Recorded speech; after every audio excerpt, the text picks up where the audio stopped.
Let's talk about budgeting for a second.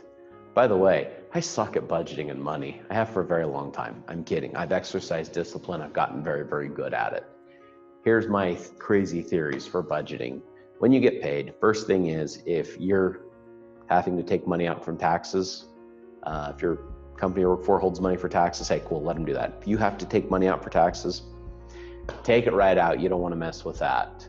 I go ahead and I'll take and identify what it's going to cost me to live. Now I want to live on as little as my income as I can. A lot of people, their income goes up and they're like, woohoo, I make all this money, I'm going to go spend it. That's a bad idea. Don't do that, okay? I used to do that. So I said I was bad with money. Find out how little you can live off of and live comfortably. But what does it cost you just to get by?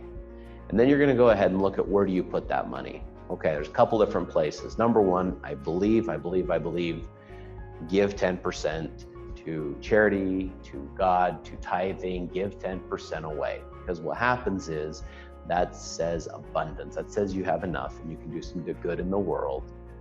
And 10%, that's the number. Now, if you're gonna give 10% away to God, maybe have fun with 10%. Buy something cool. I bought an Iron Man helmet. I'm not even kidding. And it wasn't expensive. I just blew a little bit of money because I paid God his money, tithing, and then I wanted to be Iron Man because I have a 3-year-old and we like to play. And he loves it. Dad's Iron Man. And I got him an Iron Man helmet because Dad can't be Iron Man. His son's not Iron Man. And we have dancing Iron Man. It's ridiculous.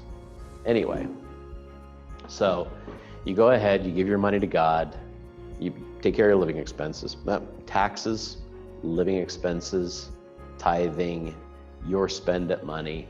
Then I'm gonna tell you to pick a number, probably close to that 10% again, maybe 5, depending on where you're at, and you're gonna invest in your education. When I say invest in your education, that does not have to be college, okay?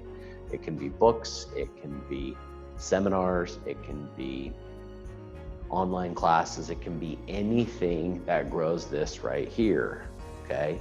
Anything that helps you gain more knowledge, because that right there is massively powerful. For me right now, probably the thing I go to a lot of conferences, and I go to a lot of different seminars and things, and I like online education. I spend a ridiculous amount of money on books. And it's one of my things that that's where I'm gonna get the most knowledge, and it's on call 24/7. I can open the book and there it is. So invest in your education. Another one, because people saying, well, what if I wanna save for a car? Hey, me too. I went ahead many years ago, I paid off my car and made a commitment to myself. I wasn't gonna go ahead and borrow money to buy a car again.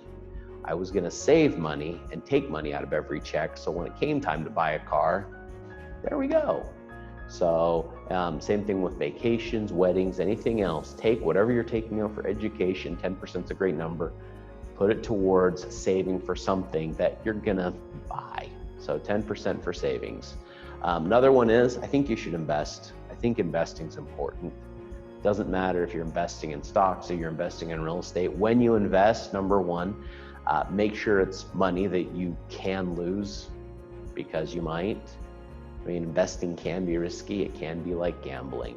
I had a great friend who he does a lot with stocks and hedge funds and stuff like that. And I was asking him for some investment advice. I said, what should I invest in? He said, real estate. And I said, real estate? Why real estate? He says, because you know real estate, you understand it.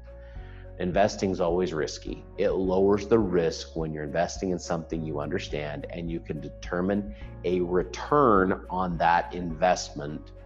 The sooner the better. See, because then it's not gambling. I can't go ahead and go to a blackjack table and predict how much money I'm going to pull out. And by the way, the people who can, well, it's not really gambling for them, it's investing. So those are a few important places you're going to want to save your money. Live off as little as you can. It's going to make the biggest difference for you, and it's going to make you happy, because I'm going to tell you what, I heard the phrase, I think it was Zig Ziglar, who says, money's not that important. It's only about as important as oxygen. Yeah, try living without it. It's very hard.